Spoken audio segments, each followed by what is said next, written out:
शिव जिल्हा परिषदेमध्ये सत्ता स्थापनेच्या हालचालींना चांगलाच वेग आलाय।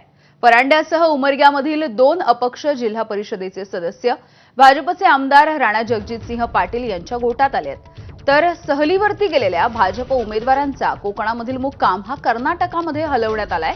भाजप उमेदवारासोबत 3ही अपक्ष उमेदवार आहेत।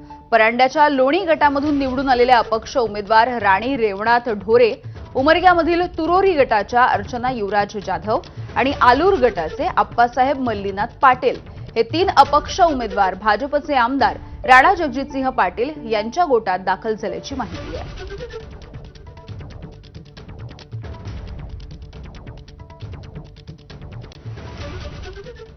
नाशिक महानगरपालिकेमध्ये स्थायी समिती सदस्यांची बिनविरोध निवड झाली आहे। गटनेत्यांनी दिलेल्या नावांची महापौरांनी आज महासभेमध्ये घोषणा केली। भाजपचे 9, शिवसेनेचे 4, ठाकरेंच्या शिवसेनेचे 2 सदस्य हे स्थायी समितीमध्ये। अपक्ष मुकेश शहाणेंना अजित पवारांच्या राष्ट्रवादी काँग्रेसमधून संधी मिळाली आहे, तर मनसेच्या मयुरी पवार शिंदेंकडून स्थायी समितीवरती आले।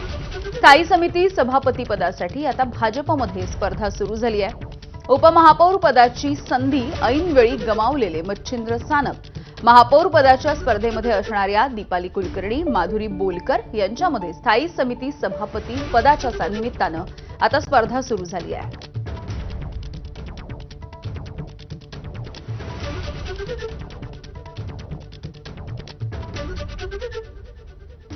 बातमी आहे कोल्हापूरमधली। कोल्हापूर महानगरपालिकेमध्ये पहिल्यांदाच भाजपचा महापौर विराजमान झालाय।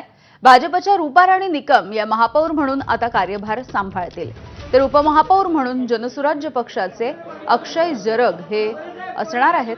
यावेळेला भाजपचे नेते चंद्रकांत पाटील देखील महानगरपालिकेच्या या इमारतीमध्ये उपस्थित होते।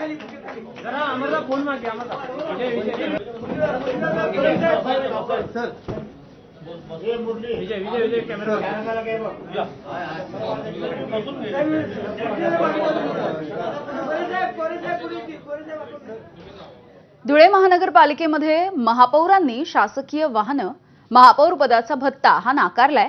अंध अपंग संस्थांना मदत त्यांनी जाहीर केली आहे। त्यांच्या या आदर्श निर्णयाची शहरामध्ये सध्या चांगली चर्चा होतीये। पदभार स्वीकारल्याच्या नंतर पहिल्याच दिवशी महापौर मायादेवी परदेशी आपल्या पतीच्या सोबत दुचाकीवरून महानगरपालिकेत आल्या। शहराच्या स्वच्छतेसाठी काम करण्याला प्राधान्य देणार असल्याचं त्यांनी स्पष्ट केलंय। मेरा ध्येय एक यह है, मैंने जो महापौर पद संभाला है तो पहले तो मेरा ये है कि मैं यहाँ का कुछ भी सुविधा लेने वाली नहीं हूँ। जैसे कि गाड़ी है, गाड़ी भी मुझे नहीं चाहिए।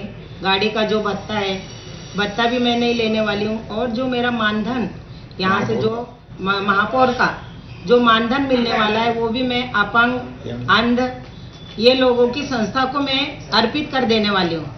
और ये जो महापौर पद की जो कुर्सी मिली है वो भी जनता को मैं समर्पित करती हूँ।